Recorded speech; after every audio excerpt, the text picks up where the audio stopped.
Hello everyone, কেমন আছেন সবাই? আশা করি ভালো আছেন। আলহামদুলিল্লাহ, আমিও ভালো আছি। এই যে দেখুন, আমাদের এদিকে বাগান, বিশাল বড় বাগান। এই বাগানের পাশে আমরা থাকি। আর ওই যে একটা পানের বরজ দেখা যাচ্ছে।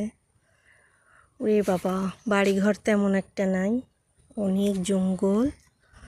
আর এই যে এই রাস্তাটুক তো অনেক কাদার ভিতর দিয়ে আমাদের যাইতে হয়। আর যে ওটা হচ্ছে আমাদের বাড়ি। ওই সাইডে একজনের কাছে গেছিলাম, এক দাদির কাছে একটু দরকারে। তো এই যে দেখেন, বিশাল বড় বাগান। আর এই বাগানের পাশেই আমার সেই যে দাদি মারা গেছে, আমার সেই দাদিকে আর কি মাটি দিছে। আল্লাহ দাদিকে জান্নাতবাসী করুক। যে ওখানে মাটি দিছে, দাদা দাদি দুইজনে ঘুমায় রয়েছে। যে পলিথিন দিয়েটা হচ্ছে দাদি, আর এই খালিটা হচ্ছে দাদা। ঠিক আছে এভরিওয়ান, ভালো থাকবেন। আল্লাহ হাফেজ। আর আমার দাদির আর দাদার জন্য দোয়া করবেন, তারা যেন জান্নাতবাসী হয়।